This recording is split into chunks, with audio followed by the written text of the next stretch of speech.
Independence Sangram ನ್ಯೂಸ್ಗೆ ಸ್ವಾಗತ. ನಾನು ಎಂ ನದಾಫ್. ಧರ್ಮದ್ವೇಷ ಮಾಡಬೇಡಿ. ಜಗತ್ತಿನ ಎಲ್ಲ ಧರ್ಮಗಳು ಸುಖ, ಶಾಂತಿ, ಸಮಾನತೆಯಿಂದ ಸಹಬಾಳ್ವೆ ಸಂದೇಶವನ್ನು ಸಾರುತ್ತಾ ಬಂದಿವೆ.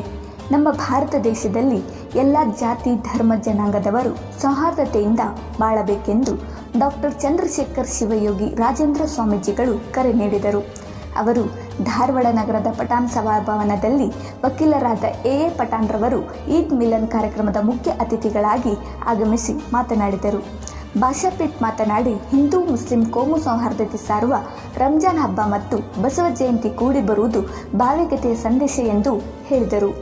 DHO Basanagouda Karigoudar, Hameed M Koppat, pastor KP Kurian, Mohammed Ali Mulla, Gururaj Hunasimarad, Lakshman Bakkayi, PH Nirlkeri, Nagaraj Gowri, Saleem Makandar, ಪತ್ರಕರ್ತರಾದ ಚಿಂತಾಮಣಿ, ಸಚ್ಚಿದಾನಂದ ಸ್ವಾಮೀಜಿಗಳು ಮತ್ತು ಇಮ್ರಾನ್ ಕಳ್ಳಿಮನಿ ಅನೇಕರು ಉಪಸ್ಥಿತರಿದ್ದರು. MM ಹಾವೇರ್ಪೇಟ್ ಕಾರ್ಯಕ್ರಮವನ್ನು ನಿರೂಪಿಸಿದರು. ವಕೀಲರಾದ MA ಪಠಾಣ್ ರವರು ವಂದಾರ್ಪಣೆ ಮಾಡಿದರು. ವೇದಿಕೆಯಲ್ಲಿರುವ ಎಲ್ಲರನ್ನೂ ಸನ್ಮಾನಿಸಿದರು.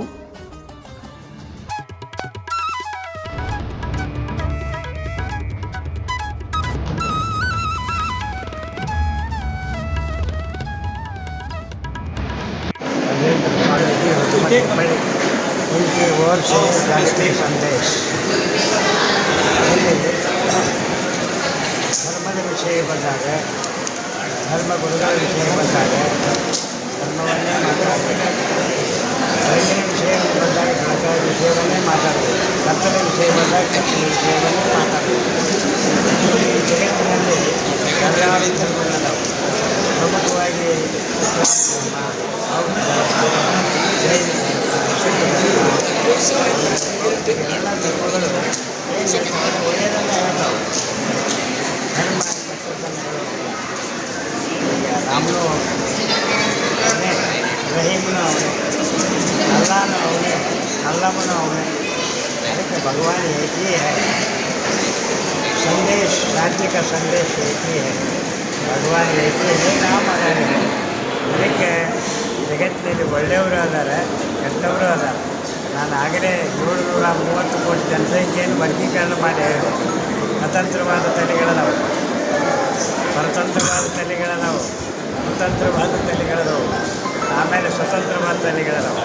ನಾವು ಸ್ವತಂತ್ರವಾದ ತಳಿ ಇದ್ದವರು ಸ್ವತಂತ್ರವಾದ ತಳಿಗಳನ್ನು, ಸ್ವತಂತ್ರವಾದ ತಳಿಗಳನ್ನು, ಪರತಂತ್ರವಾದ ತಳಿಗಳನ್ನು ತಿದ್ದಬೇಕು. ಈ ಜಗತ್ತಿನಲ್ಲಿ ಯಾವಾಗಲೂ ಊರಿದ್ದಲ್ಲಿ ಎಲ್ಲ ಇದ್ದೇ ಇರ್ತಾರೆ. ಅದಕ್ಕಾಗಿ ಎಲ್ಲವನ್ನು ಸಂಭಾಳಿಸಿಕೊಂಡು ವಿವೇಕದಿಂದ ಎಲ್ಲ ಧರ್ಮಗಳು ಒಂದು, ಮಾನವಕುಲ ಒಂದು. ಅದಕ್ಕಾಗಿ ಇವತ್ತು ಧರ್ಮ ಸಂಯೋಗದಿಂದ 2 ಹಬ್ಬಗಳು ಕೂಡಿ ಬಂದವು. ನಮಗೆ ಬಸವ ಜಯಂತಿ ಮತ್ತು ಇನ್ನೊಂದು ರಂಜಾನ್. ಈ 2 ಕೂಡಿ ನಡೀಬೇಕು ಅನ್ನೋ ದೇವರ ಸಂಕಲ್ಪ ಇದೆ. ಅದಕ್ಕೆ ಬಸವಣ್ಣವರು ಒಂದು ಸಂದೇಶ ಹೇಳಿದರು. ಏನು ಹೇಳಿದರು? ಕಳಬೇಡ, ಕೊಲಬೇಡ, ವಿಜಯ ನುಡಿಯಬೇಡ, ಅನ್ಯನಿಗೆ ಅಸಹ್ಯ ಮಾಡಬೇಡ, ಸಣ್ಣ ಮಣ್ಣಿಗೆ ಬೇಡ, ಎದುರು ಹೊಳೆಯಬೇಡ, ಇದೇ ಅಂತರಂಗ ಶುಚಿ, ಇದೇ ಬಹಿರಂಗ ಶುಚಿ, ಇದೇ ಕೂಡಲ ಸಂಗಮ ದೇವರ ನಡೆಸುವ ಪರ್ಯಂತ ಅವರು ಹೇಳಿದರು. ಅದಕ್ಕೆ ನಾವೇನು ಹೇಳ್ತೀವಿ ಅಂದರೆ, ಇವತ್ತು ರಾಷ್ಟ್ರ ನಾಯಕರು ಏನು ಹೇಳ್ತಾರೆ ಅಂದರೆ, ಅದು ಇದರ ವ್ಯಾಖ್ಯಾನ ರಾಷ್ಟ್ರ ನಾಯಕರು ತಮ್ಮ ಮಾತಿನಲ್ಲಿ ಹೇಳ್ಯಾರ. ಏನು ಹೇಳ್ಯಾರ? ಸಬ್ಕಾ ಸಾಥ್, ಎಲ್ಲರ ಜೊತೆಗೆ ಇರ್ರಿ, ಸಬ್ಕಾ ವಿಶ್ವಾಸ, ಎಲ್ಲರ ವಿಶ್ವಾಸ ಗಳಿಸ್ರಿ, ಸಬ್ಕಾ ಸಾಥ್ ವಿಶ್ವಾಸ ಮಾಡಿರಿ, ಸಬ್ಕಾ ಸಾಥ್ ಎಲ್ಲರ ಜೊತೆಗೆ ಇರ್ರಿ, ಸಬ್ಕಾ ವಿಶ್ವಾಸ ಮಾಡಿರಿ, ಸಬ್ಕಾ ಪ್ರಯಾಸ ಮಾಡಿರಿ, ಸಬ್ಕಾ ಪ್ರಯಾಸ ಎಲ್ಲ ಮಾಡಿಕೊಂಡು ಹೋಗಬೇಕು ಅನ್ನೋದು. ಅದನ್ನೇ ಅನೇಕ ಧುರೀಣರು ಕೂಡ ಎಲ್ಲರೂ ಬಡವರ ಕಣ್ಣೀರನ್ನು ಒರೆಸಬೇಕು ಅಂತ ಇನ್ನೂ ಕೆಲವು ಮಹತ್ವಗಳು ಇದೆ. ಆ ದೃಷ್ಟಿಯಿಂದ ಇವತ್ತು ಧರ್ಮ ಎಲ್ಲವೂ ಒಂದೇ, ಎಲ್ಲ ಧರ್ಮಗಳು ಒಂದೇ, ಜಗತ್ತಿನ ಎಲ್ಲ ಧರ್ಮಗಳು ಒಂದೇ. ಯಾವ ಧರ್ಮವೂ ದ್ವೇಷವನ್ನು ಮಾಡು ಅಂತ ಹೇಳುವುದಿಲ್ಲ. ಯಾವ ಧರ್ಮವೂ ಇನ್ನೊಬ್ಬರನ್ನು ಕೊಲೆ ಮಾಡು ಅಂತ ಹೇಳುವುದಿಲ್ಲ. ಯಾರೋ ಒಬ್ಬರು ಕಿಡಿಗೇಡಿಗಳು ಮಾಡಿರುವಂಥದ್ದನ್ನು ಅದಕ್ಕೆ ನಾವು ಕ್ರಮ ಮಾಡಿ ತಿದ್ದಿ ಮುನ್ನಡೆ ನಡೀಬೇಕೇ ಇರೋ ಧರ್ಮ ಇರುವಂಥ ಉದ್ದೇಶ ತಿದ್ದುವುದು. ಧರ್ಮದ ಉದ್ದೇಶ ತಿದ್ದುವುದು. ಧರ್ಮದ ಉದ್ದೇಶ ಏನಂದರೆ ಹಾಳು ಮಾಡುವುದು, ಧರ್ಮದ ಉದ್ದೇಶ ತಿದ್ದುವುದು. ಅದಕ್ಕೆ ವ್ಯಾಖ್ಯೆಯನ್ನು ಮಾಡ್ತಾರೆ. ಧರ್ಮದ ವ್ಯಾಖ್ಯೆಯನ್ನು ಧರ್ಮೋ ರಕ್ಷತಿ ರಕ್ಷಿತಃ. ಧರ್ಮವನ್ನು ಯಾರು ರಕ್ಷಣೆ ಮಾಡುತ್ತಾರೆಯೋ ಅವನನ್ನು ಧರ್ಮವು ರಕ್ಷಣೆ ಮಾಡುತ್ತದೆ. One who protects religion is protected by religion. ಆ ದೃಷ್ಟಿಯಿಂದ ಇವತ್ತು ಜಗತ್ತಿನಾದ್ಯಂತ ಏನು ಮಾನವ ಕುಲಕೋಟಿ ಐತಿ. ಆ ಮಾನವ ಕುಲಕೋಟಿಗೆ ಒಳ್ಳೆಯದನ್ನು ಬಯಸಬೇಕು, ಒಳ್ಳೆಯದನ್ನು ಮಾಡಬೇಕು, ಚಿಂತನೆ ಮಾಡಬೇಕು, ಸಮಾಧಾನ ಕೊಡಬೇಕು, ಶಾಂತಿ ಕೊಡಬೇಕು. ಜೀವನ 2 ದಿನದ ಸಂಸಾರ ಇದು. ಹುಟ್ಟುವುದು ಸಾಯುವುದರ ಮಧ್ಯದಲ್ಲಿ 4 ದಿನದ ಸಂಸಾರಕ್ಕಾಗಿ ಎಷ್ಟು ಹೋರಾಡ್ತಾ ಇದ್ದಾರೆ. ಅದಕ್ಕಾಗಿ ಬಡವರ ಕಣ್ಣೀರು ಬರಬೇಡಿ, ಇಲ್ಲದವರಿಗೆ ಸಹಾಯ ಮಾಡಿರಿ, ಆಮೇಲೆ ಬಡವರಿಗೆ ಸಹಾಯ ಮಾಡಿರಿ, ಅನಾಥರಿಗೆ ಸಹಾಯ ಮಾಡಿರಿ, ಮತ್ತು ಏನೂ ಇಲ್ಲದವರಿಗೆ ಸಹಾಯ ಮಾಡಿರಿ. ಇವತ್ತು ಜಗತ್ತಿನಲ್ಲಿ ಅನ್ನ, ಅರಿವೆ, ಅಗಲ, ಆಶ್ರಯ ಇವುಗಳು ಅವಶ್ಯವಾಗಿ ಬೇಕು ಮನುಷ್ಯನಿಗೆ. ಇದರ ಸಲುವಾಗಿ ಮನುಷ್ಯನ ಜೀವಂತ ಬದುಕಬೇಕಂತ ಬಯಸ್ತಾ ಇರ್ತಾರೆ. ಅದಕ್ಕಾಗಿ ನಾವೆಲ್ಲರೂ ದೇವರಲ್ಲಿ ಪ್ರಾರ್ಥನೆ ಮಾಡೋದಷ್ಟೇ. ಏನು ಪ್ರಾರ್ಥನೆ ಮಾಡಬೇಕಂದ್ರೆ, ದೇವರೇ ಸರ್ವೇ ಜನ ಸುಖಿರಬಹುದು, ಎಲ್ಲರಿಗೂ ಒಳ್ಳೆಯದಾಗಲಿ, ಯಾರೂ ದುಃಖವನ್ನು ಪಡಬಾರದು ಅನ್ನುವಂಥದ್ದೇ ಭಾರತದ ಸಂಸ್ಕೃತಿಯ ಸಾರ. ಮತ್ತು ಜಗತ್ತಿನಲ್ಲಿ ಯುನಿಟಿ ಇನ್ ಡೈವರ್ಸಿಟಿ ಅನ್ನುವಂಥ ತತ್ವವನ್ನು ಹೇಳುವಂಥ ದೇಶ ಭಾರತ ದೇಶ ಒಂದೇ ಅನ್ನುವಂಥದ್ದನ್ನು ಇವತ್ತು ರಂಜಾನ್ ಸಂದರ್ಭದಲ್ಲಿ, ಬಸವೇಶ್ವರ ಜಯಂತಿಯ ಸಂದರ್ಭದಲ್ಲಿ ಎಲ್ಲ ಮಹಾತ್ಮರ ಸಂದೇಶ ಇದೇ ಆಗಿದೆ ಅನ್ನುವಂಥದ್ದನ್ನು ಹೇಳಲಿಕ್ಕೆ ನಮಗೆ ಹೆಮ್ಮೆ ಎನಿಸ್ತಾ ಇದೆ. ಇದನ್ನು ಎಲ್ಲ ಸಮಸ್ತ ನಾಗರಿಕರು ಭಾರತೀಯರೆಲ್ಲರೂ ಮುಂದುವರಿಸಿಕೊಂಡು ಹೋಗಬೇಕು ಅಂತ ಹೇಳಿ ದೇವರಲ್ಲಿ ಪ್ರಾರ್ಥನಾ ಮಾಡ್ತಾರೆ. 735 ಕೋಟಿ ಜನಸಂಖ್ಯೆಯಲ್ಲಿ ಸ್ವತಂತ್ರವಾದ ತೆರೆಗಳಿವೆ.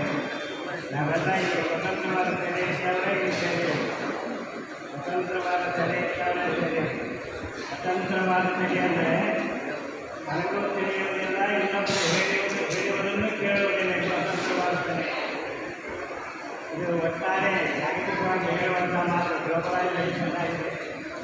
ಅದಕ್ಕಾಗಿ ಅತಂತ್ರವಾದ ತೆರೆ ಅಂದರೆ ನನಗೂ ತಿಳಿಯುವುದಿಲ್ಲ, ಇನ್ನೊಬ್ಬರು ಹೇಳುವುದನ್ನು ಕೇಳುವುದಿಲ್ಲ. ಇಂಥ ಅತಂತ್ರವಾದ ತೆರೆಗಳಿವೆ. ಅದಕ್ಕೆ ಉದಾಹರಣೆ ಕೊಡ್ಬೋದು. ಇಬ್ಬರಿಗೆ ಉದಾಹರಣೆ ಕೊಡ್ಬೋದು. ಏನು ಕ್ಯಾನ್ಸಿಲ್ಲ, ಕೆಲಸ ಮಾಡುವಾಗ ಏನು ಕ್ಯಾನ್ಸಿಲ್ಲ, ಮಂದಿ ಕೊಡೋದು ಏನು ಕ್ಯಾನ್ಸಿಲ್ಲ, ಅವ್ರು ತಿಳಿಗೇನು ಆದರೂ ಅತಂತ್ರವಾದ ತಿಳಿಯೋದಿಲ್ಲ. ಆಮೇಲೆ ಯಾವುದಿಗೂ ತಿಳಿಯೋದಿಲ್ಲ, ನಾನು ಹೇಳಿದ್ದು ಕೇಳೋದಿಲ್ಲ. ಮತ್ತು ಎಂಥ ಪರಿಸ್ಥಿತಿ ಬಂದವರಿಗೆ ಇವತ್ತು ನಾಳೆ ಸಾಯುವಂಥ ಪರಿಸ್ಥಿತಿ, ಮಂದಿಯನ್ನು ಕೊಡುವಂಥ ಮನುಷ್ಯರಿಗೆ, ಮ್ಯಾನೇಜ್ಮೆಂಟ್ಗಳಿಗೆ, ಅಧ್ಯಕ್ಷರಿಗೆ ಇವತ್ತು ನಾಳೆ ಮೇಜರ್ ಅವರಿಗೆ ಕ್ಯಾನ್ಸರ್ ಆಗಿದೆ, ಇಂಜೆಕ್ಷನ್ ಮಾಡಿ ಇಟ್ಕೊಳ್ಬೇಕಾಗಿದೆ. ಉಳಿಯುವ ಭರವಸೆಯಿಂದ ತನ್ನ ಆಪ್ತಗೆರೆಯಲ್ಲಿ ಅಧಿಕಾರ ಬಿಟ್ಟುಕೊಟ್ಟು ಆಫೀಸಲ್ಲಿ ಹೋಗಬೇಕಾಗಿದೆ. ಇದು ಅತಂತ್ರವಾಗಿರುವಂಥ ಕಲೆ. ಪರತಂತ್ರವಾಗಿರುವಂಥ ಕಲೆ ಅಂದರೆ ನಾವು ಹೇಳೋದನ್ನು ಅರ್ಥ ಕೇಳೋದು. ಪರತಂತ್ರವಾದ ಕಲೆ ನಾವು ಹೇಳೋದು ಅರ್ಥ ಕೇಳೋದು, ನೀವೇನು ವಿಚಾರ ಮಾಡೋದು ವಿಚಾರಿಸೋದಿಲ್ಲ. ಇದು ಪರತಂತ್ರವಾಗಿರುವಂಥ ಕಲೆ. ಸ್ವತಂತ್ರವಾಗಿರುವಂಥ ಕಲೆ ಅಂದರೆ ಇನ್ನೊಬ್ಬರನ್ನು ಕೆಳಕ್ಕೆ ಬಯಸುವಂಥದ್ದು, ಇನ್ನೊಬ್ಬ ವ್ಯಕ್ತಿ ಕೆಳಕನ್ನು ಬಯಸುವಂಥದ್ದು. ಅದಕ್ಕಾಗಿ ಇಂಥದ್ದನ್ನು ಈ ಜಗತ್ತಿನಲ್ಲಿ ನೋಡ್ತಾ ಇದ್ದೇವೆ. ಅದಕ್ಕಾಗಿ ಸ್ವತಂತ್ರವಾಗಿರುವಂಥ ತೆರೆಗಳನ್ನು ಮಾಡುವಂಥ ಸಾಧನೆ ಯಾವುದು ಅಂದರೆ ಧರ್ಮ ಧರ್ಮ ಧರ್ಮ. ಅವಾಗಲೂ ಧರ್ಮದ ಮಾರ್ಗದಲ್ಲಿ ನಡೆಯಬೇಕು, ಧರ್ಮದ ಮಾರ್ಗದಲ್ಲಿ ನಡೀಬೇಕನ್ನುವುದರ ಸಲುವಾಗಿಯೇ ಜಗತ್ತಿನಲ್ಲಿ ಧರ್ಮಗುರುಗಳು ಹೋರಾಡ್ತಾ ಇದ್ದಾರೆ. ಜಗತ್ತಿನಲ್ಲಿ 1984ನೇ ಇಸ್ವಿ 1984ನೇ ಇಸ್ವಿ ಅಕ್ಟೋಬರ್ 30ನೇ ತಾರೀಕು ದಿವಸ ಭುವನೇಶ್ವರ ರಾಜ್ಯ, ಒಡಿಶಾ ರಾಜ್ಯದ ಭುವನೇಶ್ವರದಲ್ಲಿ ಭಾಷಣ ಮಾಡ್ತಾ ಒಂದು ಮಾತು ಹೇಳಿದೆ. ನೀವೆಲ್ಲ ರಿಮೈಂಡ್ ಮಾಡ್ತೀನಿ. ಭಾರತ ದೇಶದ ಪ್ರಧಾನಮಂತ್ರಿ 17 ವರ್ಷ ಒಬ್ಬ ಮಹಿಳೆ ರಾಜ್ಯದಲ್ಲಿ ಮತ್ತು ಪ್ರಧಾನಮಂತ್ರಿ ಇಂದಿರಾ ಗಾಂಧಿ ಮಗಳ ವಿಚಾರ ಇರೋದಿಲ್ಲ.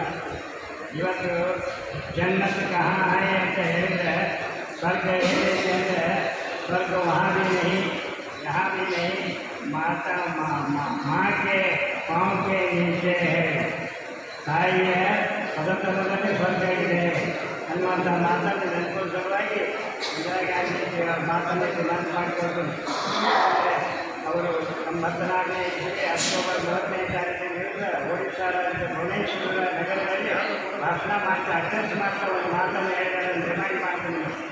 ಏನು ಹೇಳಿದಂದರೆ, I am not interested in a long life. I am not interested in a long life. I am not afraid of these things. I don't mind if my life goes to the service of this nation. If I die today at the job of my brother, ಅನ್ನುವಂಥ ಮಾತನ್ನು ಹೇಳಿದೆ. ನಾನು ಏನು ಈ ಸಾಯಕ್ಕೆ ಈ ಭಾಳ ದಿವಸ ಹೋಗಬೇಕಂತ ಬಯಸೋದಿಲ್ಲ. ಮೊದಲಿಂದ ತುಂಬಿಗೆ ಯಾವುದೇ ಆಗ್ತಾರೆ, ಅಂಗರಕ್ಷಣೆ ತುಂಬಿಗೆ ಯಾವುದೇ ಆಗ್ತಾರೆ ಆಕೆ ಬಾಯಾಗಿ ಮಾತು. ನಾಳೆ ಸಾಯ್ತಾರ 30ನೇ ತಾರೀಕಿಗೆ ಸಾಯ್ತಾರ, ಅವಾಗಿ ಮಾತಾಡೋದಿಲ್ಲ. ದೇಶದ ರಕ್ಷಣೆ ಸಲುವಾಗಿ ಅಂದರೆ ತಾಯಿಯ ವಿರೋಧಿದೆ ಅಂತ ನಿಂತುವಂಥ ಆ ದೃಷ್ಟಿಯಲ್ಲಿ ಇವಾಗ ಈ ಮಾತಾಡಿ ನಾನು ಮಾಡ್ತಾರೆ. ಅದಕ್ಕೆ ಈ ಜನರನ್ನ ಹೆದರಕ್ಕೆಲ್ಲ ಈ ದೇಶ ಸಲುವಾಗಿ ಜೀವ ಹೋದಲ್ಲ ನಾನು ಚಿಂತೆ ಮಾಡೋದಿಲ್ಲ. ಇವತ್ತ ತಾಯಿಗೆ ನನ್ನ ರಕ್ತದ ಹಳ್ಳಿಗಳೆಲ್ಲ ಮುಂದಿನ ಕಡೆಗಳಲ್ಲಿ ಹೋಗಿ ಅಂತ ಮಾತಾಡೋದು. ಇವತ್ತು ದೇವರ ಕರ್ತವ್ಯ ಏನಂದರೆ ಎಲ್ಲರಿಗೂ ಒಳ್ಳೆಯದನ್ನು ಮಾಡುವಂಥ ಒಂದು ಕಾರ್ಯಕ್ರಮ ಹಮ್ಮಿಕೊಳ್ಳುವಂಥದ್ದು ಭಾಳ ಸಂತೋಷದಾಯಕವಾಗಿರುವಂಥದ್ದು. ಇವತ್ತು ಈ ಮೊನ್ನೆಯಲ್ಲಿ ಬಸವಣ್ಣವರ ಒಂದು ಜಯಂತಿಯ ಸಂದರ್ಭವೂ ಕೂಡ ಇವತ್ತು ಕೂಡಿ ಬಂದಿರುವುದರಿಂದ ನಮ್ಮನ್ನು ಕರೆಯುವುದರಿಂದ ಇವತ್ತು ಎಲ್ಲ ಸಮಾಜ ಬಾಂಧವರಿಗೆ ಕಡೆಯಲ್ಲಿ ಈ ಸಮಾಜ ಬಾಂಧವರ ಎಲ್ಲ ಸಮಾಜ ಮಾನವ ಕುಲಗಳಿಗೆ ಒಳ್ಳೆಯದಾಗಲು ಬಸವಣ್ಣವರು ಹೇಳಿದರು. ಕೂಡಲ ಸಂಘ ಅಂದರೆ ಸಕಲ ಜೀವಾತ್ಮರಿಗೆ ಕೂಡಲ ಸಂಘ ಜನರೇ ಕೊಡಲಿರುವಂಥದ್ದು ಹೇಳಿದರು. ಅದಕ್ಕೆ ಎಲ್ಲರ ಕಲ್ಯಾಣಕ್ಕಾಗಿ ನಾವು ಬದುಕಬೇಕು, ಎಲ್ಲರ ಕಲ್ಯಾಣಕ್ಕಾಗಿ ಜೀವಿಸಬೇಕು, ಎಲ್ಲ ಸಾರ್ಥಕತೆಯನ್ನು ಮಾಡಬೇಕು. ಪಾತ್ರಿಗಳವರೇ, ಓದುಗಳವರೇ, ರಾಜಕೀಯ ಊರಿನವರು ತಮ್ಮೆಲ್ಲರಿಗೂ ಹಾಗೂ ಈ ಕಾರ್ಯಕ್ರಮದಲ್ಲಿ ಭಾಗವಹಿಸಿದ ತಮ್ಮೆಲ್ಲರಿಗೂ ಕೂಡ ಅನಂತ ಶರಣಾರ್ಥಿ. ಏನು ಒಂದು ಈ ರಂಜಾನ್ ಹಬ್ಬದ ನಿಮಿತ್ತ ಇಫ್ತಾರ್ ಕೂಟ ಅಂಥೇಳಿ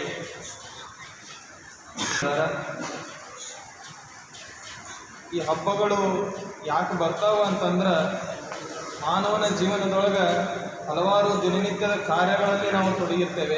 ಅದೇ ರೀತಿ ಅವನು ಸಂತೋಷವನ್ನು ಕೊಡಲಿ ಅನ್ನೋದಕ್ಕಾಗಿ ಇಂಥ ಹಬ್ಬಗಳನ್ನು ಆಯೋಜನೆ ಮಾಡಿದ. ಹಾಗಾಗಿ ನಾವೆಲ್ಲರೂ ಇಂಥ ಹಬ್ಬಗಳ ಮೇಲೆ ನಂಬಿಕೆಯನ್ನು ಇಟ್ಕೊಂಡಿರಬೇಕಾಗ್ತದೆ. ಅದೇ ರೀತಿ ಈ ಹಬ್ಬಗಳ ಮುಖಾಂತರ ಭಗವಂತನನ್ನು ಕೂಡ ಪ್ರೀತಿಸುವಂಥ ಒಂದು ಕಾರ್ಯವನ್ನು ಈ ಹಬ್ಬಗಳು ಮಾಡಿಕೊಡ್ತಾವೆ. ಹಾಗಾಗಿ ನಾವು ಭಗವಂತನನ್ನು ಹೇಗೆ ನಂಬಿದ್ದೇವೆ ಈಗಿನ ಕಾಲದೊಳಗೆ ಅಂತಂದ್ರೆ, ಹೀಗೆ ಒಬ್ಬ ಯುವಕ ಒಂದು ಫಾರೆಸ್ಟ್ ಅಥವಾ ಕಾಡಿನೊಳಗೆ ಹೋಗ್ತಿರ್ತಕ್ಕಂಥ ಸಂದರ್ಭದೊಳಗೆ ಅವನಿಗೆ ಏನಾಗ್ತದೆ ಅಂತಂದ್ರೆ, ಅವನ ಹಿಂದೆ ಒಂದು ಹುಲಿ ಅಂತಕ್ಕಂಥದ್ದು ಬೆನ್ನು ಹತ್ತಿ ಬರ್ತಾ ಇರ್ತದೆ. ಆ ಹುಲಿ ಬೆನ್ನು ಹತ್ತಿ ಬರ್ತಕ್ಕಂಥ ಸಂದರ್ಭದೊಳಗೆ ಅವನು ಇರೋಬರೋ ದೇವರನ್ನೆಲ್ಲ ನೆನೆಸ್ತಾನಂತ. ಅಂದ್ರೆ ಈ ಜಗತ್ತಿನೊಳಗೆ ಎಷ್ಟು ಮಂದಿ ದೇವರನ್ನು ಆರಾಧಿಸ್ತಾರಲ್ಲ, ಅವೆಲ್ಲ ಜಗತ್ತಿನ ದೇವರುಗಳಿಗೂ ಕೂಡ ನೀ ಕಾಪಾಡಪ್ಪ ಅಂತೇಳಿ ಒಂದೊಂದು ದೇವರಿಗೆ ಒಂದೊಂದು ಹರಕೆಯನ್ನು ಹೊರುತ್ತಾ ಮುಂದೆ ಹೋಗ್ತಾ ಇರ್ತಾನೆ. ಆದ್ರೆ ಮುಂದೆ ಹೋಗ್ತಾ ಇದ್ದಂಗೆ ಒಂದು ಕ್ಷಣ ಹಿಂದೆ ತಿರುಗಿ ನೋಡ್ತಾನೆ, ಆ ಹುಲಿ ಅನ್ನೋದು ಇರೋಂಗಿಲ್ಲ.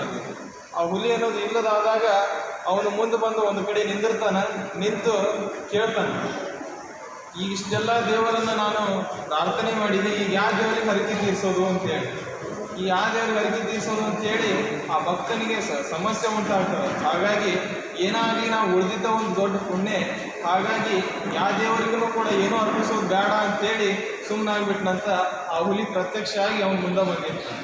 ಹಾಗಾಗಿ ನಮ್ಮ ಸಮಸ್ಯೆ ಏನಾಗಿದೆ ಅಂತಂದ್ರೆ, ನಾವು ದೇವರ ಮೇಲೆ ಕ್ಷಣಿಕವಾದ ನಂಬಿಕೆಯನ್ನು ಇಟ್ಟಿರೋದ್ರಿಂದ ನಮ್ಮ ಜೀವನದಲ್ಲಿ ಹಲವಾರು ಸಮಸ್ಯೆಗಳು ಬರ್ತಾ ಇದ್ದಾವೆ. ಹಾಗಾಗಿ ಇಂಥ ಹಬ್ಬಗಳಿಂದ ನಾವೆಲ್ಲರೂ ಸಾಮರಸ್ಯವನ್ನು ಮೂಡಬೇಕಾಗ್ತದೆ. ಹಾಗಾಗಿ ಸಿದ್ದಯ್ಯ ಪುರಾಣಿಕನವರಲ್ಲಿ ಒಂದು ಹೇಳ್ತಾರೆ, ಹಿಂದೂ ಮುಸ್ಲಿಮನೇ ಆಗು, ಬೌದ್ಧ ಕ್ರೈಸ್ತನೇ ಆಗು, ಓದಿ ಭೋಗ ಬಯಸಿ ಚಾರ್ವಾಕನೇ ಆಗು, ಏನಾದರೂ ಆಗು, ಮೊದಲು ಮಾನವನಾಗು ಅಂತ ಹೇಳ್ತಾರೆ. ನಾವೆಲ್ಲರೂ ಏನಾಗಬೇಕಾಗಿದೆ ಇವತ್ತಿನ ದಿನಮಾನದೊಳಗೆ ಅಂತಂದ್ರೆ, ಮೊದಲು ಮಾನವರಾಗಬೇಕಾಗಿದೆ. ಅವ್ರು ಹೇಳ್ತಾರೆ, ಹಿಂದೂ ಕ್ರೈಸ್ತನೇ ಆಗು, ಬೌದ್ಧ ಮುಸ್ಲಿಮನೇ ಆಗು, ಏನಾದರೂ ಆಗು, ಮೊದಲು ಮಾನವನಾಗು ಅಂತಕ್ಕಂಥ ತತ್ವದ ಮೇಲೆ ನಾವೆಲ್ಲರೂ ಬದುಕಿದ್ದೇ ಆದ್ರೆ ಈ ಪ್ರಪಂಚದೊಳಗೆ ಶಾಂತಿ ಅಂತಕ್ಕಂಥದ್ದು ನೆಲೆಸ್ತದ ಅಂತೇಳಿ ನನ್ನ ದೊಡ್ಡ ಮಾತುಗಳಿಗೆ ಮಂಗಳವನ್ನು. ಧನ್ಯವಾದ. ಇವೆಲ್ಲ ಗೊತ್ತಿದೆ. ರಿಲೀಜಿಯನ್ ಮತಗಳು ಅಂದರೆ ದೇವರ ಕಡೆ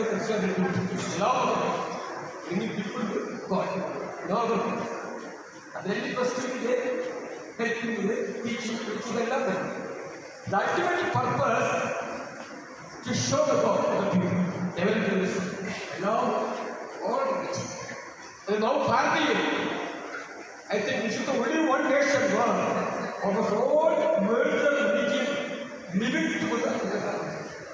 This is the only one. ಅದಕ್ಕೆ ಕಾರಣ 5 ರಿಲಿಜನ್, 5 ಮೇಜರ್ ರಿಲಿಜನ್. ಅದೆಲ್ಲ ಮೊದಲು ಏಷ್ಯನ್ ಹೋಗ್ತಾರೆ. Judaism, Hinduism, Buddhism, Christianity, and Islam. These all major religions from Asia. Our father. That is the beauty of our nation. People are tolerance, peace, service, cooperation, snake of creation. And God is great, they will govern. God is love, they will bring the money. God is spirit, they will have the money. ಆ ದೇವರ ಸೃಷ್ಟಿಯಲ್ಲಿ ವಿಮೋಚನೆಯಲ್ಲಿ ರೂಪದಲ್ಲಿ ನಾವೆಲ್ಲರೂ ಸೃಷ್ಟಿ ಮಾಡಿದ್ದೀವಿ. God loves everyone, ಎಲ್ಲರನ್ನು ಪ್ರೀತಿ ಮಾಡಿ. God only hates sin, He loves sin. ದೇವರು ಪಾಪಗಳನ್ನು ಪ್ರೀತಿ ಮಾಡಿದ್ರೆ ಎಲ್ಲರನ್ನು ಪ್ರೀತಿ ಮಾಡಿ. ಆದರೆ ಕೆಟ್ಟದ್ದು ಇಷ್ಟವಾಗಿದೆ. God hates sin, He loves sin. That is the message of all things. ದೇವರೆಲ್ಲರನ್ನು ಪ್ರೀತಿ ಮಾಡಿ ಕಾಣಿಸ್ತಾರೆ. ಈ ಕೊಟ್ಟಕಾಯಿ ಸ್ತೋತ್ರ ಈ ಕಾಲದಲ್ಲಿ ಈ ಟೈಮಿನ ಈ ಸಂವಾದ ಕೊಡುವ ಔಷಧ ನಮ್ಮಲ್ಲಿ ಐಕ್ಯತೆ ಸ್ನೇಹ ಪ್ರೀತಿ ನಿಮ್ಮದಿಪಡಿಸುತ್ತಾರೆ. One thing I noticed is not preaching, the ಐಕ್ಯತೆ, the Sneha, unity, ಅದರಲ್ಲಿ ಇರುವ ಐಕ್ಯತೆ. Secondly, the way of worship. Ganesha ಹೋಗಲಿ, ಇಂಗ್ಲೀಷ್ ಹೋಗಲಿ, ಇವನ ಐಕ್ಯ the way of worship is safe. Let us appreciate. Let us appreciate. Thank you. everyone ಆಶೀರ್ವಾದ ಮಾಡಿ ಸ್ನೇಹ ಪ್ರೀತಿಯಿಂದ ಈ ಭಾರತ ಎಲ್ಲ ಸ್ವಾತಂತ್ರ್ಯಕ್ಕಾಗಿ ದೇವರನ್ನು ನೆರವೇರಿಸೋಣ. God bless you. ಮೂರು ಕಾರ್ಯಕ್ರಮ ಇದೆ. ಒಂದು ಅಕ್ಷಯ ತೃತೀಯ, ಎರಡನೇದು ರಂಜಾನ್, ಮೂರನೇದು ಶ್ರೀ ಬಸವ ಜಯಂತಿ. ಈ ಎಲ್ಲ ಮೂರು ಜಯಂತಿ ಅಥವಾ ಮೂರು ಕಾರ್ಯಕ್ರಮದ ಶುಭಾಶಯಗಳು ತಮಗೆ ಬಂದಿದೆ. ಸೊ ಈಗ 12ನೇ ಶತಮಾನದಲ್ಲಿ ಶ್ರೀಮಾನ್ ಮಾನವತಾವಾದಿ ಬಸವಣ್ಣವರು ಹೇಳಿದರು. ಅವರು ಪಾಲಿಸಿದ್ರು ಏನಂದರೆ ಜಾತಿ, ಭೇದ, ಮತ, ಲಿಂಗವೆನ್ನದೇ ಎಲ್ಲರಿಗೂ ಲಿಂಗದಾನ ಮಾಡಿದರು. ಅವಾಗೇ 12ನೇ ಶತಮಾನದಲ್ಲಿ ಅವರು ಸಮಾನತೆಯನ್ನು ಸಾರಿದರು. ಸೊ ಅವರ ವ್ಯಕ್ತಿತ್ವಗಳನ್ನು, ಅವರ ವಿಚಾರಗಳನ್ನು ನಾವು ಅಳವಡಿಸಿಕೊಂಡ್ರೆ ಜಗತ್ತಿನಲ್ಲಿ ಎಲ್ಲ ಸಮಸ್ಯೆಗಳು ನಿವಾರಣೆ ಆಗ್ತವೆ. ಸೊ ಅವರೇ ಏನು ವೇದಿಕೆ ಹಾಕಿಕೊಟ್ಟರು, ಅದು ಇದುವರೆಗೂ ನಾವು ಕಲಿಸೋಕ್ಕೆ ಆಗ್ತಾ ಇಲ್ಲ. ಸೊ ಈ ಕೂಟ ಒಳ್ಳೆಯ ಕಾರ್ಯಕ್ರಮ. ಇದು ಎಲ್ಲರ ಸಾಮರಸ್ಯ. ಇವರಲ್ಲಿ ಯಾರಲ್ಲಿ ಭೇದ ಭಾವ ಇಲ್ಲ, ಹಿಂದೂ ಮುಸ್ಲಿಂ ಅನ್ನುವ ಭೇದ ಭಾವ ಇಲ್ಲ. ಸೊ ಈ ಕಾರ್ಯಕ್ರಮವನ್ನು ಹಮ್ಮಿಕೊಂಡಿದ್ದೀರಿ. ಸೊ ಈ ಕಾರ್ಯಕ್ರಮದಲ್ಲಿ ಭಾಗವಹಿಸೋದಕ್ಕೆ ನನಗೆ ಸಂತೋಷ ಆಗ್ತದೆ. ಸೊ ಬಸವಣ್ಣವರು ಇನ್ನೊಂದರಲ್ಲಿ ಹೇಳಿದರು, ಇವನ್ ಯಾರವ ಎನ್ನದಿರಿ, ಇವ ನಮ್ಮವ ಎನ್ನಿರಿ ಅಂತ ಹೇಳಿ. ಸೊ ಎಲ್ಲರೂ ನಮ್ಮವರು. ಇವಾಗ ನಮಗೆ ಜಾತಿ, ಭೇದ ಭಾವ ಯಾವುದೂ ಬೇಡ. ಸೊ ಹುಟ್ಟು ಆಕಸ್ಮಿಕ, ಸಾವು ನಿಶ್ಚಿತ. ಸೊ ನಾವೆಲ್ಲರೂ ಹುಟ್ಟಿ ಬಂದಿದ್ದೇವೆ. ನಾವು ಆಕಸ್ಮಿಕವಾಗಿ ಹುಟ್ಟಿ ಬಂದಿದ್ದೇವೆ. ನಾವು ಹುಟ್ಟಿ ಬಂದ ಮೇಲೆ ಇಲ್ಲಿ ಜಾತಿ, ಭೇದ, ಲಿಂಗ ಅಂತೇಳಿ ನಾವೆಲ್ಲ ಮಾಡ್ಕೊಂಡಿದ್ದೇವೆ. ಸೊ ಎಲ್ಲರೂ ಒಂದು ದಿವಸ ಸಾಯಿದ್ದಾರೆ. ಎಲ್ಲರೂ ಒಂದೇ ಮಣ್ಣಿನಲ್ಲಿ ಹೋಗ್ತೀವಿ, ಹೌದಾ? ಈಗ ರಕ್ತ ಒಂದು ಬೈ ಚಾನ್ಸ್ ಆಕ್ಸಿಡೆಂಟ್ ಆಗಿ ಏನಾರ ರಕ್ತ ಅವನಿಗೆ ಅವಶ್ಯಕತೆ ಐತಂದರೆ, ನೀನು ಆ ಜಾತಿಯವ, ನೀ ಈ ಜಾತಿಯವ, ನೀ ಆ ಲಿಂಗ ಈ ಲಿಂಗ ಅನ್ನೋದೇ ಯಾರು ಅಂತೀವಿ ನಾವು. ಮೊದಲು ಜೀವ ಇಂಪಾರ್ಟೆಂಟ್ ಇರ್ತೈತಿ. ಯಾವ್ದು ಕೊಡಿ ಬಂದು ನಾವು ಜೀವ ಉಳಿಸ್ಬೇಕಂತಿದ್ದೀವಿ ನಾವು ಡಾಕ್ಟರಾಗಿ. ಸೊ ನಾವು ವೈದ್ಯರಿಗೆ ಯಾವುದೇ ಭೇದ ಭಾವ ಇಲ್ಲ. ನೋಡಿ, ಈಗ ಕಿಡ್ನಿ ಹೋಗಿತ್ತು, ಕಿಡ್ನಿ ಹಾಕಿಸ್ಕೋಬೇಕಾದ್ರೆ ಯಾರ ಜಾತಿ ಕೇಳ್ತೀರಾ ನೀವು? ಲಿಂಗ ಕೇಳ್ತೀರಾ? ಯಾರು ಗಂಡೆಂದು ಇಲ್ಲ, ಜೀವ ಮುಖ್ಯ. ಸೊ ಅದಕ್ಕೆ ನಾವು ಈ ಭಾರತದಲ್ಲಿರುವವರು ಎಲ್ಲರೂ ಭಾರತೀಯರು. ನಮ್ಮಲ್ಲಿ ಯಾವುದೇ ಜಾತಿ ಭೇದ ಭಾವ ಬೇಡ, ಲಿಂಗ ಬೇಡ, ನಾವೆಲ್ಲರೂ ಒಂದು ಅಂತ ಹೇಳಿ ತಿಳಿಯೋಣ. ಸೊ ನಾನು DHO ಆಗಿ 13/1/2022 ಧಾರವಾಡ ಜಿಲ್ಲೆ ಅಧಿಕಾರಿ ವಹಿಸ್ಕೊಂಡೆ. ಅದಕ್ಕಿಂತ ಮೊದಲು ನಾನು 3 ವರ್ಷ ಡಿಸ್ಟ್ರಿಕ್ಟ್ ಸರ್ಜನ್, ಜಿಲ್ಲಾ ಶಸ್ತ್ರಚಿಕಿತ್ಸಕ ಗದಗಲ್ಲಿ ಕೆಲಸ ಮಾಡಿದ್ದೆ. ನಾನು ಬಂದಾಗ 1500ರಿಂದ 1600 ಕೋವಿಡ್ ಕೇಸ್ಗಳಿದ್ದೀವಿ. ಸೊ ಪಾಸಿಟಿವಿಟಿ ರೇಟ್ 28% ಇತ್ತು. ಸೊ ಇವತ್ತು ಧಾರವಾಡ ಜಿಲ್ಲೆ ಎಲ್ಲ ಜನರ ಸಹಕಾರದಿಂದ, ತಮ್ಮೆಲ್ಲರ ಸಹಕಾರದಿಂದ ಇವತ್ತು ಏನಪ್ಪ ಅಂದ್ರೆ ಕೋವಿಡ್ ಕೇಸ್ಗಳು 0 ಆಗಿದ್ದಾವೆ. ಏನಾಗಿದ್ದಾವೆ? 0 ಆಗಿದ್ದಾವೆ. ಯಾವುದೋ ಒಂದು ಕೇಸು ಕಂಡುಬಂದಿಲ್ಲ. ಅದಕ್ಕೆಲ್ಲ ಮೂಲ ಕಾರಣ ಏನಂದ್ರೆ ಧಾರವಾಡ ಜಿಲ್ಲೆಯೆಲ್ಲ ಜನತೆ ತಾವು. ಸೊ ಇವಾಗ ನಾವು 1ನೇ ವೇವು, 2ನೇ ವೇವು, 3ನೇ ವೇವನ್ನು ಸಮರ್ಥವಾಗಿ ಧಾರವಾಡ ಜಿಲ್ಲೆಯ ಎದುರಿಸಿದ್ದೇವೆ. ಸೊ ಇನ್ನೊಂದು 4ನೇ ವೇವ್ ಬರ್ತಾ ಇದೆ. ಸೊ ಅದು ದೆಹಲಿಯಲ್ಲಿದೆ, ಕಲ್ಕತ್ತಾದಲ್ಲಿದೆ, ಬರ್ತಾ ಇದೆ. ಇನ್ನೊಂದು ತಿಂಗಳ ಅಥವಾ ಇನ್ನೊಂದು 2 ತಿಂಗಳಲ್ಲಿ ಬರ್ತಾ ಇದೆ ಅಂತೇಳಿ ತಜ್ಞರು ಹೇಳಿದ್ದಾರೆ. ಸೊ ಅದು ಬಂದರೂ ನಾವು ಹೆದರಲ್ಲ. ಯಾಕೆಂದರೆ ನಮ್ಮ ಆರೋಗ್ಯ ಇಲಾಖೆ ಸೊ ಸದೃಢವಾಗಿದೆ, ಸಜ್ಜಾಗಿದೆ. ಯಾವುದೇ ಬಂದರೆ ಹೆದರಿಸುವಂಥ ಶಕ್ತಿ ಈಗ ನಮ್ಮಲ್ಲಿದೆ. ಸೊ ಅದಕ್ಕೆ ತಾವೆಲ್ಲರೂ ಒಂದು ವೇಳೆ ವ್ಯಾಕ್ಸಿನ್ ಹಾಕಿಸಿಕೊಳ್ಳದಿದ್ದರೆ ಕೋವಿಡ್ ವ್ಯಾಕ್ಸಿನ್ ಇದೆ. ನಾವು ಇವಾಗ 12ರಿಂದ 14 ವರ್ಷದ ಮಕ್ಕಳಿಗೆ ಕಾರ್ಬೆವ್ಯಾಕ್ಸ್ ಅಂತ ಹಾಕ್ತಾ ಇದ್ದೇವೆ. 15ರಿಂದ 18 ವರ್ಷದ ಮಕ್ಕಳಿಗೆ ಕೋವ್ಯಾಕ್ಸಿನ್ ಅಂತ ಹಾಕ್ತಾ ಇದ್ದೇವೆ. 18+18ರ ಮೇಲೆ ಇರ್ತಕ್ಕಂಥ ಎಲ್ಲರಿಗೂ 60 ವರ್ಷದ ಮೇಲೆ ಇರ್ತಕ್ಕಂಥ ಎಲ್ಲ ಹಿರಿಯ ನಾಗರಿಕರಿಗೆ ವಿತ್ ಕೋಮರ್ಬಿಟಿ, ವಿದೌಟ್ ಕೋಮರ್ಬಿಟಿ ಎಲ್ಲರಿಗೂ ನಾವೇನು ಮಾಡ್ತಾ ಇದ್ದೇವೆ ಅಂದರೆ ವ್ಯಾಕ್ಸಿನ್ ಹಾಕ್ತಾ ಇದ್ದೇವೆ. 18 ವರ್ಷ ಮೇಲಿದ್ದವರಿಗೆ ಬೂಸ್ಟರ್ ಡೋಸ್ ಅಂತೇಳಿ ಹಾಕ್ತಾ ಇದ್ದೇವೆ. 2 ಡೋಸ್ ಆಗಿರ್ತೈತಿ, 9 ತಿಂಗಳಾದ್ಮೇಲೆ ಬೂಸ್ಟರ್ ಡೋಸ್ ಆಗ್ತಾ ಇದೆ. ಅದು ಎಲ್ಲ ಫ್ರೀ ಆಫ್ ಕಾಸ್ಟ್ ಎಲ್ಲ ಹಾಕ್ತಾ ಇದ್ದೇವೆ. ಎಲ್ಲ ಸರ್ಕಾರಿ ಆಸ್ಪತ್ರೆಯಲ್ಲಿ, ಪ್ರಾಥಮಿಕ ಆರೋಗ್ಯ ಕೇಂದ್ರ ಆಗಲಿ, ತಾಲೂಕು ಆಸ್ಪತ್ರೆ ಆಗಲಿ, ಜಿಲ್ಲಾ ಆಸ್ಪತ್ರೆ ಆಗಲಿ ಫ್ರೀ ಆಫ್ ಕಾಸ್ಟಲ್ಲಿ ಹಾಕ್ತಾ ಇದ್ದೇವೆ. ಇದು ಭಾರತ ದೇಶದಲ್ಲಿ ಮಾತ್ರ ಸಾಧ್ಯ ಇದೆ. ಬೇರೆ ದೇಶದಲ್ಲಿ ಚಾರ್ಜ್ ಮಾಡ್ತಾ ಇದ್ದಾರೆ. ಒಂದು ಇಂಜೆಕ್ಷನ್ ನೀವು ವ್ಯಾಕ್ಸಿನ್ ತಗೋಬೇಕಾದ್ರೆ 1500-1600 ರೂಪಾಯಿ ಚಾರ್ಜ್ ಮಾಡ್ತಾ ಇದ್ದಾರೆ. ನಮಗೆಲ್ಲ ಗೊತ್ತಿರಬೇಕು. ತಮ್ಮ ರಿಲೇಷನ್ ಬೇರೆ ದೇಶದಲ್ಲಿ ಇದ್ದರೆ ಕೇಳ್ಕೊಳ್ಳಿ, ಅಲ್ಲೇ ಬರೋಬ್ಬರಿ 1500ರಿಂದ 1600 ರೂಪಾಯಿ ಚಾರ್ಜ್ ಇದೆ. ಬಟ್ ನಮ್ಮ ಭಾರತ ದೇಶದಲ್ಲಿ ಫ್ರೀ ಆಫ್ ಕಾಸ್ಟ್ನಲ್ಲಿ ನಾವು ಕೊಡ್ತಾ ಇದ್ದೇವೆ. ಅದರ ಉಪಯೋಗ ತಾವೆಲ್ಲರೂ ತಗೋಬೇಕು. ಬೈ ಚಾನ್ಸ್ ಯಾರು ತಾವು ವ್ಯಾಕ್ಸಿನ್ ಹಾಕಿಸ್ಕೊಳ್ಳದಿದ್ದರೆ ತಾವಾಗಲಿ, ತಮ್ಮ ಫ್ಯಾಮಿಲಿ ಮೆಂಬರ್ಸ್ ಆಗಲಿ, ಸೊ ಅಥವಾ ಆಜುಬಾಜು ಮನೆಯಲ್ಲಾಗಲಿ ಅಥವಾ ತಮ್ಮ ಗಲ್ಲಿಯಲ್ಲಾಗಲಿ ಯಾರು ಹಾಕಿಸ್ಕೊಳ್ಳದಿದ್ದರೆ ಹಾಕಿಸಿಕೊಳ್ಳಿ ಅಂತೇಳಿ ತಾವು ಹೇಳಬೇಕು. ಸೊ ಯಾಕಂದರೆ ಈ ವ್ಯಾಕ್ಸಿನ್ ಹಾಕಿಸ್ಕೊಳ್ಳೋದ್ರಿಂದ ನಮ್ಮಲ್ಲಿ ಇಮ್ಯುನಿಟಿ ಪವರ್ ಜಾಸ್ತಿ ಆಗ್ತೈತಿ. ಈ ಕೊರೋನಾ ವೈರಸ್ಸನ್ನು ಬಡಿದಾಡ್ತಕ್ಕಂಥ ಅದ್ರ ಜೊತೆ ಗುದ್ದಾಡುವಂಥ ಶಕ್ತಿ ಜಾಸ್ತಿ ಬರ್ತೈತೆ ನಮ್ಮಲ್ಲಿ. ಸೊ ಅದು ನಾವು ಇಮ್ಯುನಿಟಿ ಅಥವಾ ನಾವು ಪವರ್ ನಮ್ಮಲ್ಲಿ ಜಾಸ್ತಿ ಇದ್ದರೆ ಕೊರೋನಾ ಏನೂ ಮಾಡಲ್ಲ. ಅದು ಕೊರೋನಾ ವೈರಸ್ ಒಂದು ವೇಳೆ ನೀವು ವ್ಯಾಕ್ಸಿನ್ ಹಾಕಿಸ್ಕೊಳ್ಳೋದಿದ್ದರೆ ನಿಮ್ಮಲ್ಲಿರ್ತಕ್ಕಂಥ ಇಮ್ಯುನಿಟಿ ಪವರ್ ಕಡಿಮೆ ಆಗ್ತದೆ. ಕೊರೋನಾ ಇಫೆಕ್ಟ್ ಭಾಳ ಆಗುತ್ತೆ. ಅವಾಗ ಸಾವು ನೋವುಗಳು ಜಾಸ್ತಿ ಆಗ್ತವೆ. ಸೊ ICU ಅಡ್ಮಿಷನ್ ಜಾಸ್ತಿ ಆಗ್ತವೆ. ನಮಗೆಲ್ಲ ಗೊತ್ತಿರಬೇಕು, 1ನೇ ವೇವು 2ನೇ ವೇವಲ್ಲಿ ಎಷ್ಟು ಸಾವು ನೋವುಗಳನ್ನು ನೋಡಿದಿರಿ ನೀವು. ಅದರಲ್ಲಿ ನಮ್ಮ ಎಷ್ಟೋ ವೈದ್ಯರು ಜೀವ ಕಳ್ಕೊಂಡಿದ್ದಾರೆ. ಸೊ ಎಷ್ಟೋ ಹಿರಿಯ ವೈದ್ಯಕೀಯ ಸಿಬ್ಬಂದಿನ ಜೀವ ಕಳ್ಕೊಂಡಿದ್ದಾರೆ. ಯಾಕಂದರೆ ನಾವು ಆ ರೋಗಿಗಳ ಜೊತೆ ನಾವು ಭಾಳ ಸಂಪರ್ಕದಲ್ಲಿರ್ತೀವಿ. ಇವಾಗ ಕಫ ಚೆಕ್ ಮಾಡಬೇಕು, ಸ್ಟಾಫ್ ಟೆಸ್ಟ್ ಮಾಡಬೇಕು, ಇಮಿಡಿಯೇಟ್ ಆಗಿ ನಾವು ಸಮೀಪ ಹೋಗ್ತೀವಿ. ಬೇರೆ ಯಾವ ಡಿಪಾರ್ಟ್ಮೆಂಟ್ ಅದರಲ್ಲಿ ಹೋಗೋದಿಲ್ಲ. ಸೊ ನಾವು ಜೀವದ ಭಂಗವನ್ನು ತೊರೆದು ನಾವು ಸಾಹಿತ್ಯವನ್ನರನ್ನು ಬಿಡಲ್ಲ. ಯಾಕಂದರೆ ಏನು ರೋಗಿ ಇಂಪಾರ್ಟೆಂಟ್ ನಮಗೆ. ಸೊ ಜೀವನ ಭಂಗ ತೊರೆದು ನಾವು ಕೆಲಸ ಮಾಡಿದ್ದೀವಿ. 1ನೇ ವೇವ್, 2ನೇ ವೇವ್, 3ನೇ ವೇವ್, 4ನೇ ವೇವದಲ್ಲೇ ನಾವು ಮಾಡ್ತೀವಿ ಅಂತೇಳಿ ಸಂದರ್ಭದಲ್ಲಿ ಹೇಳಬಯಸ್ತೀನಿ. ಸೊ ತಾವು ಯಾರು ನಾವು ಒಂದು ವೇಳೆ ವ್ಯಾಕ್ಸಿನ್ ಹಾಕಿಸ್ಕೊಂಡಿದ್ರೆ ದಯಮಾಡಿ ವ್ಯಾಕ್ಸಿನ್ ಹಾಕಿಸ್ಕೊಳ್ಳಿ. ಸೊ ನಾನು ಟೈಮ್ 2 ನಿಮಿಷ ಟೈಮ್ ಕೊಟ್ಟಿದ್ದಾರೆ, ಹೆಚ್ಚು ಟೈಮ್ ತೊಗೊಳ್ಳೋದಿಲ್ಲ. ಸೊ ಎಲ್ಲರಿಗೂ ಸ್ನೇಹಿತರು ಭಾಗವಹಿಸಿರಿ. ಇನ್ನೊಂದು ಕಾರ್ಯಕ್ರಮಗಳೆಲ್ಲವೂ. ಸೊ ನನಗೆ ಇವತ್ತಿನ ದಿವಸ DH ಅಂತ ಹೇಳಿ ಇಲ್ಲಿ ಕರೆಸಿ ನನಗೆ ಸನ್ಮಾನ ಮಾಡಿ, ಜೊತೆಗೆ ನನಗೆ 2 ಮಾತು ಮಾತಾಡಲು ತಮ್ಮ ಜೊತೆ ಹಂಚಿಕೊಳ್ಳಲು ಅನುಕೂಲ ಮಾಡಿಕೊಟ್ಟಂಥ ಈ ಎಲ್ಲ ಸಂಘಟಕರಿಗೆ ನಾನು ವಂದಿಸಿದ್ದೇನೆ. ಒಂದು ರಂಜಾನ್ ಹಬ್ಬದಲ್ಲಿ ಎಲ್ಲ ಧರ್ಮದ ಆತ್ಮೀಯ ಸ್ನೇಹಿತರು ಮತ್ತು ಎಲ್ಲ ಧರ್ಮದ ಧರ್ಮಗುರುಗಳನ್ನು ಸೇರಿಸಿ ಎಲ್ಲರೂ ಬೆಳೆಸುವಂಥ ಒಂದು ಪ್ರಯತ್ನವನ್ನು ಸುಮಾರು ವರ್ಷಗಳಿಂದ ಮಾಡ್ತಾ ಇದ್ದಾರೆ.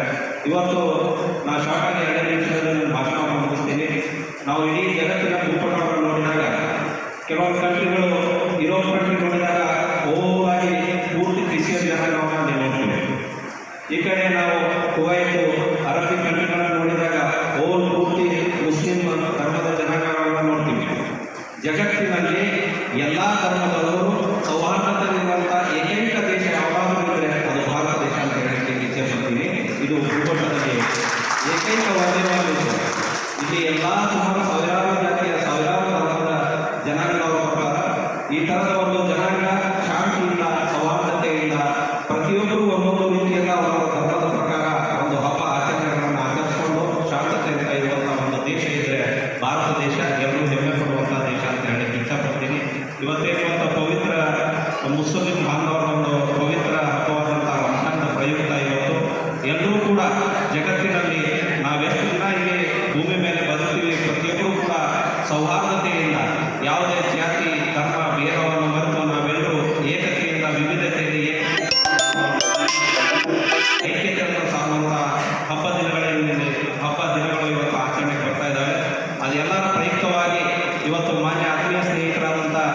ಪಟಾಣ್ರವರು ಪ್ರತಿ ವರ್ಷವೂ ಕೂಡ ಧಾರವಾಡದಲ್ಲಿ ಇರುವಂಥ ಎಲ್ಲ ಧರ್ಮದ ಆತ್ಮೀಯ ಸ್ನೇಹಿತರು ವಕೀಲರಾಗಿರ್ಬೋದು, ರಾಜಕೀಯ ಮುಖಂಡರಾಗಿರ್ಬೋದು ಮತ್ತು ಧಾರ್ಮಿಕ ಗುರುಗಳಾಗಿರ್ಬೋದು ಎಲ್ಲರೂ ಕೂಡ ಒಂದೇ ವೇದಿಕೆಯಲ್ಲಿ ತಂದು ನಾವೆಲ್ಲರೂ ಒಂದೇ ತಾಯಿಯ ಮಕ್ಕಳು, ನಾವೆಲ್ಲರೂ ಅಣ್ಣ ತಮ್ಮಂತೆ ಬದುಕಬೇಕು, ನಾವೆಲ್ಲರೂ ಕೂಡ ಏಕತೆಯಿಂದ ಸಾಕಬೇಕು ಅನ್ನೋ ಒಂದು ಸಾಮರಸ್ಯದಿಂದ ಸಾಕಿಕೊಂಡಿದ್ದಾರೆ.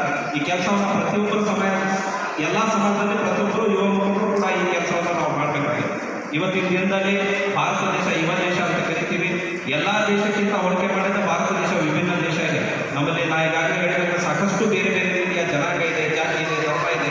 ಆದರೆ ನಾವೆಲ್ಲರೂ ಕೂಡ ಒಂದು ಅನ್ನುವಂಥ ರೀತಿಯಿಂದ ಬಾಳಿದಾಗ ಮಾತ್ರ ನಾವೆಲ್ಲರೂ ಈ ದೇಶದಲ್ಲಿರುವಂಥ ಸಂಪತ್ತನ್ನು, ಈ ದೇಶದಲ್ಲಿರುವಂಥ ಖನಿಜವನ್ನು, ಈ ದೇಶದಲ್ಲಿರುವ ಯುವಶಕ್ತಿಯನ್ನು ಸದ್ಬಳಕೆಯನ್ನು ಮಾಡಿಕೊಂಡು ದೇಶವನ್ನು ಅಭಿವೃದ್ಧಿ ಪಥದಿಂದ ಸಾಗಿಸಿ ಕೊಂಡೊಯ್ಯಲಿಕ್ಕೆ ಸಾಧ್ಯ ಆಗ್ತದೆ ಅಂತ ಹೇಳ್ತಾ, ಈ ರೀತಿಯ ಹಬ್ಬ ಹರಿದಿನಗಳು ಪ್ರತಿಯೊಬ್ಬರೂ ಕೂಡ ಎಲ್ಲ ನಮ್ಮಲ್ಲಿರುವಂಥ ದ್ವೇಷ, ಅಸೂಯೆ ಎಲ್ಲವನ್ನು ಮರೆತು, ನಮ್ಮಲ್ಲಿರುವಂಥ ಧರ್ಮಾಂಧತೆಯನ್ನು ಮರೆತು ಎಲ್ಲರೂ ಕೂಡ ಒಂದೇ ಜಾತಿಗೆ ಸೇರಿದವರು, ಮಾನವ ಧರ್ಮಕ್ಕೆ ಸೇರಿದವರು ಅನ್ನುವಂಥ ಒಂದು ಸಂದೇಶವನ್ನು ಸಾರಲಿಕ್ಕೆ ಈ ಹಬ್ಬಗಳು ಬರ್ತಾವ. ಪ್ರತಿಯೊಂದು ಧರ್ಮದವರು ಕೂಡ ಇದೇ ರೀತಿಯ ಎಲ್ಲ ಧರ್ಮದವರನ್ನು ಅವರವರ ಧಾರ್ಮಿಕ ಹಬ್ಬ ಹರಿದಿನಗಳಲ್ಲಿ ಎಲ್ಲ ಸಮಾಜದ ಧಾರ್ಮಿಕ ಗುರುಗಳನ್ನು ಕರೆಸಿ ಈ ಥರ ಜನಗಳನ್ನು ಸೇರಿಸಿ ನಾವೆಲ್ಲರೂ ಒಂದು ಭಾರತೀಯರು, ನಾವು ದೇಶದ ವಿಶ್ವದ ಧರ್ಮಕ್ಕೆ ಸೇರಿದವರು ಆಗಿದ್ದರೂ ಕೂಡ ನಾವೆಲ್ಲರೂ ಒಂದೇ ರೀತಿಯಿಂದ ಬಾಳಬೇಕು ಅನ್ನುವಂಥ ಇಂಥ ಒಂದು ಕಾರ್ಯಕ್ರಮವನ್ನು ಮಾಡೋದರಿಂದ ನಾವೆಲ್ಲರೂ ಒಂದು ಮತ್ತು ಏಕತೆ ಅನ್ನುವಂಥ ಭಾವನೆ ಪ್ರತಿಯೊಬ್ಬರಲ್ಲೂ ಕೂಡ ಹೋಗ್ತದೆ. ಇಂಥ ಒಂದು ನಿಟ್ಟಿನಲ್ಲಿ ಈ ಒಂದು ಪ್ಲ್ಯಾಟ್ಫಾರ್ಮನ್ನು ಕ್ರಿಯೇಟ್ ಮಾಡಿ ಪ್ರತಿ ವರ್ಷವೂ ಕೂಡ ಎಲ್ಲ ಧರ್ಮದವರನ್ನು ಕರೆಸಿ, ಎಲ್ಲ ಯುವಕರನ್ನ, ಹಿರಿಯರನ್ನ ಎಲ್ಲರನ್ನ ಕರೆಸಿ ಒಗ್ಗೂಡಿಸುವಂಥ ಕೆಲಸವನ್ನು ಮಾಡ್ತಾ ಇರುವಂಥ ಪಟಾಣ್ರವರಿಗೆ ಹಾಗೂ ಅಲ್ಲಿ ಆಗಮಿಸಿದಂಥ ಎಲ್ಲ ಹಿರಿಯರಿಗೂ ಮತ್ತು ತಮಗೆಲ್ಲರಿಗೂ ವಂದಿಸಿ ನನ್ನೆರಡು ಮಾತುಗಳನ್ನು ಹೇಳ್ತೀನಿ. ಎಲ್ರಿಗೂ ಇವತ್ತು ಒಂದು ಪವಿತ್ರ ದಿವಸ ಇದೆ. ಇವತ್ತು ಹಿಂದೂಗಳದಾದಂಥ ಬಸವ ಜಯಂತಿನೂ ಕೂಡ ರಂಜಾನ್ ಕೂಡ ಎರಡೂ ಕೂಡ ಒಂದೇ ದಿವಸ ಬಂದವು. ಇದೇನೋ ಎತ್ತಿ ತೋರಿಸ್ತದ 12ನೇ ಶತಮಾನದಲ್ಲಿ ಬಸವಣ್ಣ ನಾವು ಏನು ಏಕತೆಗಾಗಿ ಹೋರಾಡಿದ್ರು, ನಾವೆಲ್ಲರೂ ಒಂದೇ ಕೂಡಕ್ಕೆ ಸೇರಿದವರು ಅಂತ ಹೇಳಿ ಜಾತಿ ಧರ್ಮವನ್ನು ತೊಡೆದಾಕ್ಲಿಕ್ಕೆ ಫೈಟ್ ಮಾಡಿದ್ರು. ಅದು ಇವತ್ತು ಕೂಡ ನಾವು ಮುಸ್ಲಿಮ್ಸು, ಕ್ರಿಶ್ಚಿಯನ್ಸು, ಹಿಂದೂಗಳು, ಬೌದ್ಧರು, ಜೈನರು, ದೇಶದಲ್ಲಿರುವಂಥ ಎಲ್ಲ ಧರ್ಮದವರು ನಾವೆಲ್ಲ ಒಂದೇ ಪ್ಲಾಟ್ಫಾರ್ಮ್ ಬಂದವರು. ನಾವೆಲ್ಲರೂ ಏಕತೆಯಿಂದ ಬದುಕಬೇಕಂತ ಹೇಳಿ ಸಾಧಲಿಕ್ಕೆ ಇವತ್ತು ಬಂದವ. ಅದಕ್ಕೋಸ್ಕರ ನಾವೆಲ್ಲರೂ ಕೂಡ ಒಂದೇ ಜಾತಿಗೆ ಸೇರಿದವರು, ಒಂದೇ ಧರ್ಮಕ್ಕೆ ಸೇರಿದವರು, ಎಲ್ಲರೂ ಸೋದರಿ ಭಾವನೆಯಿಂದ ಬದುಕೋಣ ಅಂತೇಳಿ ಈ ಕಾರ್ಯಕ್ರಮ ಜಗತ್ತಿನಲ್ಲಿ ಧಾರ್ಮಿಕ ಆಚರಣೆಯ ಈ ಸಂದರ್ಭದಲ್ಲಿ ಏನು ಪ್ರಾಕೃತಿಕ ಸಹಭಾಗಿತ್ವ ಬಯಸಿ ಈ ಒಂದು ಸೌಹಾರ್ದಪೂರ್ವವನ್ನು ಏರ್ಪಡಿಸತಕ್ಕಂಥ ಎಲ್ಲ ಸಂಘಟನೆಗಳಿಗೆ ಹಾಗೂ ಪಟಾಣ್ ಕುಟುಂಬಕ್ಕೆ ನನ್ನ ವೈಯಕ್ತಿಕ ಅಭಿನಂದನೆಗಳಿಂದ ಒಂದು ನಿಮಿಷ ಮಾತ್ರ ನಾನು ಮಾತಾಡಬೇಕಾದರೆ ಬಹಳಷ್ಟು ಮಾತಾಡಿದರೆ ಸಮಯ ಆಗಿದೆ. ದೇಶದಲ್ಲಿ ಇವತ್ತು ಬಹಳಷ್ಟು ಸಂದರ್ಭಗಳು ನಮ್ಮನ್ನು ಚಿಂತನೆ ಮಾಡತಕ್ಕಂಥ ಸಂದರ್ಭಗಳು ಬರ್ತಾರೆ. ಈ ಒಂದು ಚಿಂತನೆ ಮಾಡತಕ್ಕಂಥ ಸಂದರ್ಭದಲ್ಲಿ ನಾವು ಯಾವುದೇ ಒಂದು ವಿಷಯಕ್ಕೆ ಧೃತಿಗೆಡಬಾರದು, ಯಾವುದೇ ಒಂದು ಸಂದೇಶಕ್ಕೆ ಪುಟ್ಟ ನಿರ್ಧಾರಗಳನ್ನು ತೆಗೆದುಕೋಬಾರದು. ಎಲ್ಲರೂ ಸೌಹಾರ್ದವಾಗಿ ಬದುಕಲಿಕ್ಕೆ ಅವಕಾಶ ಕೊಟ್ಟಂಥ ನಮ್ಮ ದೇಶದಲ್ಲಿ ಸ್ವಾಮೀಜಿಯವರಿಗೆ 750 ಕೋಟಿ ಜನಸಂಖ್ಯೆ ಈ ಭೂಮಿ ಮೇಲೆ ಏನಿದೆ, ಪ್ರತಿಯೊಬ್ಬ ಜೀವಿನೂ ಈ ಭೂಮಿಯಲ್ಲಿ ಜನಿಸತಕ್ಕಂಥ ಪ್ರತಿಯೊಬ್ಬ ಜೀವಿಯೂ ಸಮಾನವಾದಂಥ ಹಕ್ಕನ್ನು ಹೊಂದತಕ್ಕಂಥ, ಸಮಾನವಾಗಿ ಸಹಬಾಳ್ವೆಯಿಂದ ಬದುಕತಕ್ಕಂಥ ಒಂದು ನೈಸರ್ಗಿಕವಾಗಿ ಬಂದಂಥ ನಮ್ಮ ಹಕ್ಕು. ಇದನ್ನು ಯಾರಿಂದಲೂ ಬದಲಿಗೆ ಸಾಧ್ಯ. ಆ ಒಂದು ಬದಲುವಂಥ ಪ್ರಯತ್ನಗಳು ಎಲ್ಲಾದರೂ ನಡೀತಾ ಇದ್ದರೆ ಅದನ್ನು ನಾವು ಸೌಜನ್ಯದಿಂದ ಎದುರಿಸಬೇಕು. ಮತ್ಯಾವುದೇ ಒಂದು ನಿರ್ಧಾರಗಳಿಗೆ ಎದುರಿಸತಕ್ಕಂಥ ಕೆಲಸ ನಾವು ಮಾಡಬಾರ್ದು. ಈ ಭೂಮಿಯಲ್ಲಿ ಜನಿಸತಕ್ಕಂಥ ನಾವೆಲ್ಲ ಸರ್ವಜನಾಂಗಗಳು, ಕುವೆಂಪು ಹೇಳಿದ ಸರ್ವಜನಾಂಗದ ಶಾಂತಿಯ ತೋಟ ಈಗ ಆಗಬೇಕು ಎಂದೋ ಹೇಳಿದ್ದಾರೆ. ಬಸವಣ್ಣನವರು ಏನು ಹೇಳಿದ್ದಾರೆ? ಕಲಬೇಡ, ಕೊಲಬೇಡ, ಋಷಿಯನ್ನು ಕೇಳಬೇಡ, ಅನ್ಯರಿಗೆ ಅಸಹ್ಯ ಪಡಬೇಡ, ನನ್ನ ಬಂಧಿಸಬೇಡ, ಎದುರು ಹೊಡೆಯಲೇಬೇಡ. ಇದೇ ಅಂತರಂಗ ಸುದ್ದಿ, ಇದೇ ಬಹಿರಂಗ ಸುದ್ದಿ. ಬಸವಣ್ಣನವರು 12ನೇ ಶತಮಾನದಲ್ಲಿ ಹೇಳಿದ್ದಾರೆ. ಆದರೆ ಇದನ್ನು ನಾವು ಕಣ್ಣಿಗೆ ನೋಡ್ತಾ ಇದ್ದೀವಿ. ಏನು ನಡೀತಾ ಇದೆ ದೇಶದಲ್ಲಿ, ಯಾವ ರೀತಿ ರಾಜಕಾರಣಗಳು ನಡ್ಕೊಳ್ತಾ ಇದ್ದಾರೆ, ಯಾವ ರೀತಿ ಸಮಾಜಗಳು ವಿರುದ್ಧ ಹೊರಡ್ತಾ ಇದ್ದಾರೆ, ಮನಸ್ಸುಗಳನ್ನು ಆಕಾಲ ಮಾಡಲಿಕ್ಕೆ ಪ್ರಯತ್ನ ಮಾಡ್ತಾ ಇದ್ದಾರೆ. ಇವುಗಳೆಲ್ಲರಿಂದ ದೂರ ಹೋಗಬೇಕಾದ್ರೆ ನಾವು ಪ್ರಬುದ್ಧರಾಗಬೇಕು. ಪ್ರಬುದ್ಧ ಜನಾಂಗದ ನಾಯಕರನ್ನು ಆಯ್ಕೆ ಮಾಡತಕ್ಕಂಥ ಕೆಲಸ ಮಾಡಬೇಕು. ನಾವೆಲ್ಲರೂ ಸಹಿತ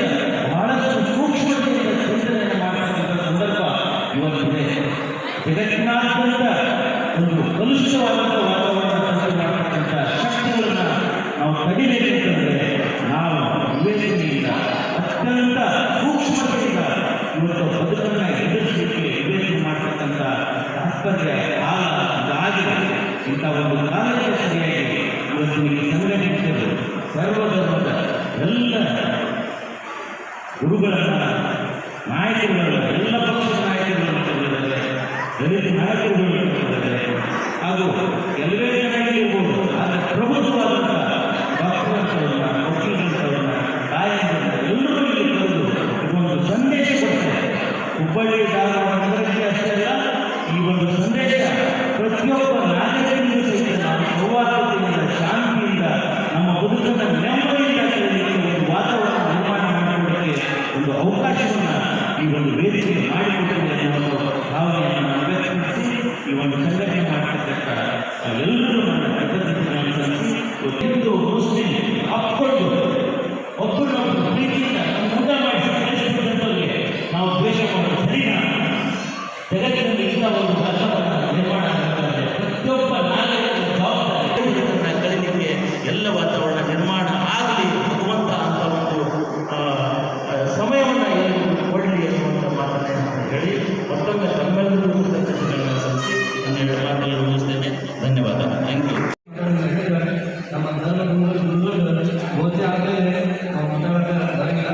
ಅವ್ರು ಮಾತಾಡೋಣ ಅಷ್ಟೊಂದಿಗೆ ಒಂದೇ ಒಂದು ಮಾತು ಕೇಳಾಕಿದ್ದೀನಿ. ಇವತ್ತೇನಾದರೂ ಈ ದೇಶದಲ್ಲಿ ನಮ್ಗೆ ಒಂದೇನಾದ್ರು ನಾವು ಹೇಗೆ ಈ ದೇಶದಾಗ ನೋಡಿದ್ರೆ ಈ ವೇದಿಕೆ ನೋಡಿ, ಈ ವೇದಿಕೆ ನಾವೇನೆಲ್ಲ ಮುಂದೆ ಎಲ್ಲ ಸಮಾಜದಲ್ಲಿ ಹೇಳ್ತಿರ್ತೀವಿ, ಹಿಂದೂ ಮುಸ್ಲಿಂ ಕ್ಯಾನ್ಸರ್ ಎಲ್ಲ ಸೇರಿ ಹೇಳ್ತಿರ್ತೀವಿ. ಮತ್ತು ಈ ಸಂಘಟನೆಯಲ್ಲಿ ಕೂಡ ಒಬ್ಬ ವಿಧಾನದ ಅಂಶ ಇಂಥ ವೇದಿಕೆ ಸೃಷ್ಟಿ ಮಾಡಿದ್ವಿ. ಇದು ನಮ್ಮ ಸಾಮಾನ್ಯ ಜನತೆ ಏನಿದ್ದಾರೆ ಈ ಥರ ನಮ್ಮ ದೇಶದಲ್ಲಿ ಬದಲಾಗಕ್ಕೆ ಇಚ್ಛಾಪಡ್ತಾರೆ. ಬಹಳಷ್ಟು ರಾಜಕಾರಣಿಗಳು ಇಂಥ ರಾಜಪಕ್ಷಕ್ಕೆ ಕೆಲಸ ಮಾಡ್ತಾ ಹೊರತು ನಮ್ಗೆ ಯಾವುದೋ ಸಾಮಾನ್ಯ ಜನರು ಇಂಥ ಗೋಮೂತ್ರದಂಥ ವಿಷಯ ಇರ್ಬೋದು, ಅನೇಕ ವಿಷಯಗಳು ಧರ್ಮಗಳಲ್ಲಿ ವಿಷಯಗಳನ್ನು ಮಾಡ್ತಾರೆ ರಾಜಕಾರಣಿಗಳು. ಜನ ಮಾತ್ರ ಎಲ್ಲೂ ಆ ಥರ ಇಲ್ಲ. ಯಾಕಂದರೆ ನಾನು ಒಂದು ಎಕ್ಸಾಂಪಲ್ ನೋಡಿದೆ. ಜನತಾಂತ್ರದಲ್ಲಿ ರಾಷ್ಟ್ರಕ್ಕೆ ಹೋಗಿದ್ದೆ. ಅಲ್ಲಿ ಶಿವಕುಮಾರ್ ಐಟಮ್ ಹೋದಾಗ ಅಲ್ಲಿ ಒಂದು ಒಂದು 10 ಜನ ಹಿಂದೂ ಸಮಾಜದಲ್ಲಿ ಅವರು ಅಲ್ಲಿ ಬಂದ ಮುಸಲ್ಮಾನರು ಅವ್ರು ಹೆಚ್ಚು ವರ್ಷಾಗ ನಾನು ಅವರೇ ಶುದ್ಧ ಮಾಡಿ ಹಿಂದೂರಿಗೆ ಬಿಟ್ಕೊಡ್ರಿ ನಾವು ಹೇಳಿದೆ. ಅವ್ರು ಕೇಳಿ ಅಕೌಂಟ್ ಅವ್ರಿಗೆ ನೋಡ್ರಿ, ಇಲ್ಲ ನಮ್ಗೆ ಬೇಡ. ಎಲ್ಲ ಜನ ಕೂಡಿರುವಂಥ ಈ ದೇಶದಾಗ ನಾವು ಕೂಡ ಎಲ್ಲರೂ ಸಮಾಜವಾಗಿ ಸಾಮರಸ್ಯತೆ ಕಾಪಾಡ್ಕೊಂಡು ಹೋಗೋದು ನಮ್ಮೆಲ್ಲ ಜಯ ಈ ದೇಶನ ನಮ್ದು ಕಾಯ್ಕೊಂಡು ಹೋದಾಗ ಒಂದು ಒಳ್ಳೆ ಶಕ್ತಿ ಪಟ್ಟ. ಈಗ ನಾವು ಈಗ ಏನಾದ್ರು ನೋಡ್ತೇವೆ, ನಮ್ಮ ಮುಂದಿನ ನಮಗೆ ಮುಂದಿನ ಮಕ್ಕಳು ಮೊಮ್ಮಕ್ಕಳದಾರ ಅವರು ಬರುವಂಥ ದಿವಸದಾಗ ಬಹಳಷ್ಟು ತೊಂದರೆ ಅನುಭವಿಸುವಂಥ ದಿವಸ ಬರ್ತೈತೆ. ಅದಕ್ಕೆ ನಾವೆಲ್ಲ ಮನ ರಾಜಕಾರಣ ಅನ್ನೋದು ಬಿಟ್ಕೊಟ್ಟು ನಾವೆಲ್ಲ ದೇಶದಾಗ ಎಲ್ಲ ಸಮಾಜದಲ್ಲಿ ಎಲ್ಲ ಧರ್ಮಗಳು ಒಂದೇ ಮಕ್ಕಳು ನಮ್ಮ ಕಡೆ ಎಲ್ಲರೂ ನಡೆಸಿರೋದು ಒಂದೇ ಧರ್ಮ, ಒಂದೇ ಜಾತಿ, ನಮ್ಮ ಮನುಷ್ಯ ಜಾತಿ. ಆ ಮನುಷ್ಯ ಜಾತಿಯ ಜೀವನ ಇಟ್ಕೊಂಡು ಹುಡುಗ ಒಳ್ಳೆ ಕೆಲಸ ಮಾಡುವಂಥ ಎಲ್ಲರೂ ಆಶೀರ್ವಾದ ಪಡೆಯುತ್ತಾ ಮಾತಾಡೋ ಅವಶ್ಯಕತೆ. ಈ ತಿಂಗಳಲ್ಲಿ ನಾವು ಉಪವಾಸ ಮತ್ತು ಈ ಹಬ್ಬವನ್ನು ಆಚರಣೆ ಕಾರಣವೆಂದರೆ ಈ ತಿಂಗಳಲ್ಲಿ ಪವಿತ್ರ ಅಂತಿಮ ದೇವವಾಣಿಕ ಮೌಲ್ಯವಾಣಿಕ ಈ ಒಂದು ತಿಂಗಳು. ಈ ತಿಂಗಳಲ್ಲಿ ನಾವು ವರ್ಷಾಚರಣೆ ಗ್ರಾಮೀಣ ವರ್ಷಾಚರಣೆಯನ್ನು ಈ ವರ್ಷ ಮತ್ತು ಪ್ರತಿ ವರ್ಷ ನಾವು ಉಪವಾಸದ ಒಂದು ರೂಪದಲ್ಲಿ ಈ ಹಬ್ಬವನ್ನು ಆಚರಿಸುತ್ತೇವೆ. ಉಪವಾಸದ ಮೂಲ ಉದ್ದೇಶ ಕೇವಲ ಉಪವಾಸದಿಂದ ಇರುವುದಲ್ಲ, ಅದು ಒಂದು ಆತ್ಮದ ತರಬೇತಿಯಾಗಿದೆ. ದೇವನು ಈ ಒಂದು ತಿಂಗಳಲ್ಲಿ ಮನುಷ್ಯನಿಗೆ ಆತ್ಮದ ತರಬೇತಿಯನ್ನು ಕೊಡುತ್ತಾನೆ. ಕೇವಲ ನಾವು ಉಪವಾಸದಿಂದ ಆಹಾರ ಮತ್ತು ಪಾನೀಯಗಳನ್ನು ಬಿಟ್ಟರೆ ಅದು ನಿಜವಾದ ಉಪವಾಸ ಅಲ್ಲ. ನಿಜವಾದ ಉಪವಾಸ ಆತ್ಮ ನಿಯಂತ್ರಣ ಮತ್ತು ದೇವಭಯ ನಮ್ಮಲ್ಲಿ, ದೇವ ಕೊರತೆ ಗಾಡ್ ಕಾನ್ಷಿಯಸ್ನೆಸ್ನಲ್ಲಿ ನಮಗೆ ಹುಟ್ಟಬೇಕು. ಆವಾಗ ಮಾತ್ರ ಅದು ನಿಜವಾದ ಉಪವಾಸವಾಗುತ್ತದೆ. ಅಂದರೆ ನಮ್ಮ ಪಂಚೇಂದ್ರಿಯಗಳನ್ನು ಸಹ ನಾವು ನಿಯಂತ್ರಣ ಮಾಡಬೇಕು.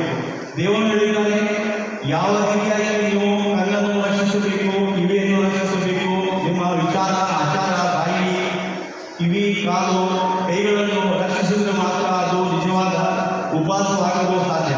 ಯಾವ ರೀತಿಯಾಗಿ ಮುಸ್ಲಿಂ ಬಾಂಧವರು ಈ ತಿಂಗಳಿನಲ್ಲಿ ಎಲ್ಲ ಕೆಡುಕುಗಳಿಂದ ದೂರ ಇರುತ್ತಾರೆ, ಅದೇ ರೀತಿಯಾಗಿ 11 ತಿಂಗಳು ಸಹ ಅವರು ಅದೇ ರೀತಿಯಾಗಿ ಅದನ್ನು ಆಚರಿಸಿ ಮಾಡಿದರೆ ಮಾತ್ರ ಅವರು ನಿಜವಾದ ಮುಸ್ಲಿಮರಾಗಲು ಸಾಧ್ಯ. ಈ ಕುರಿತು ಇನ್ನೂ ನಿಮಗೆ ತಿಳುವಳಿಕೆ ಬೇಕೆಂದರೆ ನಾವು ಕನ್ನಡ ಪುಸ್ತಕಗಳನ್ನು ಸಹ ಇಟ್ಟಿದ್ದೇವೆ. ಕೊನೆಯದಾಗಿ ನಾವು ಅಲಿಂ ಖಾನ್ ಪಠಾಣ್ ಅವರಿಗೆ ನಾವು ವೇದಿಕೆಗೆ ಆಹ್ವಾನಿಸುತ್ತಾನೆ. ಧನ್ಯವಾದಗಳು. ಎಲ್ಲರಿಗೂ ಸಹ ನಮಸ್ಕಾರಗಳನ್ನು ಹೇಳುತ್ತೇನೆ. ಮತ್ತು ಮೊಟ್ಟ ಮೊದಲು ತಾವು ಇಲ್ಲಿ ಬಂದಿದ್ದೀರಿ, ತಮಗೆಲ್ಲರಿಗೂ ಸಹ ನಾನು ಕೃತಜ್ಞತೆಗಳನ್ನು ಸಲ್ಲಿಸುತ್ತೇನೆ. ಇದೇನು ಪ್ರೋಗ್ರಾಮ್ ಮಾಡಬೇಕಂದ್ರೆ ಎ ಪಠಾಣ್ ಅಂದರೆ ನಮ್ಮ ತಂದೆಯವರು, ನನ್ನ ಗುರು, ನನ್ನ ಮಾರ್ಗದರ್ಶಕರು ಅವರು. ನಾನು ಎಮ್ಮೆ ಪಠಾಣ್. ಇನ್ನೂ ಒಂದು ವಿಷಯ ಹೇಳಬೇಕಂತ ಹೇಳಿದರೆ, ಇದು ನಮಗೆ ದಾರಿಗುಂಟನ್ನು ಹಾಕಿಕೊಟ್ಟವರು ನನ್ನ ತಂದೆ. ಇವತ್ತು ಅವರು ಇದು ಏನಾಗಿದೆ, ನಮ್ಮ ಒಬ್ಬರು ಗುರುಗಳು, ಅದು ಭಾಗ್ಯವಾಡಿ ಒಳಗೆ ಒಂದು ದರ್ಗಾ ಇದೆ ಸರ್. ಆ ದರ್ಗಾಕ್ಕೆ ಅವರು ಗುರುಗಳು ಏನು ಅವರಿದ್ದಾಗ ನನಗೆ ನೀನು ರಂಜಾನ್ ತಿಂಗಳ ಬರಲೇಬೇಕು, ನೀವು ರಂಜಾನ್ ದಿವಸ ಅಂತ ಹೇಳಿದ್ದಕ್ಕೆ ಅವರು ವಿತೌಟ್ ಪೇ ಅಲ್ಲೇ ಹೋಗ್ತಾರೆ. ಸೊ ಹಾಗಾಗಿ ಅವರು ಇದಕ್ಕೆ ಪ್ರೋಗ್ರಾಮ್ ಬಂದಿಲ್ಲ. ಆಮೇಲೆ ಇನ್ನೊಂದು ವಿಷಯ, ತಾವೆಲ್ಲರೂ ಬಂದಿದ್ದೀರಿ. ಆಮೇಲೆ ಇದು ನಮ್ಮ ದೇಶ ಏನಿದೆ ಅಲ್ಲ, ನೀವು ಯಾವುದೇ ಒಂದು ಕಂಟ್ರಿ ಹೋಗಿ, ಈಗ ಸ್ವಿಟ್ಜರ್ಲ್ಯಾಂಡ್ ಹೋದರೆ ಐಸ್ ಸಿಗುತ್ತೆ ನಿಮಗೆ, ಆಮೇಲೆ ಅಫ್ಘಾನಿಸ್ತಾನ ಹೋದರೆ ನಿಮಗೆ ಮರಳು ಸಿಗುತ್ತೆ, ಮತ್ತು ಬೇರೆ ಕಡೆ ಹೋದರೆ ಬೇರೆ ಏನೇನೇನೇನೋ ಭೂಮಿಗಳಿದ್ದಾವೆ. ಅದೇ ನಮ್ಮ ಇಂಡಿಯಾ ಒಳಗೆ ಎಲ್ಲವೂ ಒಂದೇ ಇದೆ. ಕಾಶ್ಮೀರ ಹೋಗಿ ನಿಮಗೆ ಐತಲ್ಲ ಬರತ್ತು ಐಸು, ಓಕೆ. ಆಮೇಲೆ ಇದೆ ಕೆಂಪು ಭೂಮಿನೂ ಇದೆ, ಕರು ಭೂಮಿನೂ ಇದೆ, ಮರಳು ಭೂಮಿನೂ ಇದೆ. ಸೊ ಆ ಭೂಮಿಯೊಳಗೆ ಐಕ್ಯತೆ ಇದೆ, ಎಲ್ಲವೂ ಸೇರಿಕೊಟ್ಟಿದೆ ನಮಗೆ ದೇವರು. ಸೊ ಹಾಗಾಗಿ ಇವತ್ತೆಲ್ಲರೂ ತಾವು ಗುರುಗಳು ಇಲ್ಲಿ ಬಂದಿದ್ದೀರಿ, ನಮಗೆಲ್ಲ ನಾನು ಕೊಡುತ್ತೇನೆ. ಆಮೇಲೆ ಧನ್ಯವಾದಗಳನ್ನು ಅರ್ಪಿಸುತ್ತೇನೆ ನನ್ನ ಫ್ಯಾಮಿಲಿ ಪರವಾಗಿ, ಆಮೇಲೆ ಎಲ್ಲರ ಪರವಾಗಿ ನಮಗೆ ಧನ್ಯವಾದಗಳನ್ನು ಹೇಳುತ್ತೇನೆ. ಆಮೇಲೆ ಈ ಒಂದು ಊಟ ಒಂದು ವ್ಯವಸ್ಥೆಯನ್ನು ಮಾಡಿದ್ದೇನೆ. ತಾವು ದಯಮಾಡಿ ತಾವು ಊಟ ಮಾಡಿ ಹೋಗಬೇಕಂತ ನಮ್ಮೆಲ್ಲರಿಗೂ ಸಹ ನಾನು ಕೈ ಮುಗಿದು ಕೇಳ್ಕೊಳ್ತೇನೆ. ಈ ಊಟದ ವ್ಯವಸ್ಥೆ ಮಾಡಲಾಗಿದೆ. ಪ್ರತಿಯೊಬ್ಬರು ಊಟವನ್ನು ಮಾಡಿ ಧನ್ಯವಾದ ಒಂದು ಅವಕಾಶ ಮಾಡಿಕೊಡಬೇಕೆಂದು ನಾನು ಅವರಲ್ಲಿ ಕೇಳಿಕೊಳ್ಳುತ್ತೇನೆ. ಈ ಕಾರ್ಯಕ್ರಮ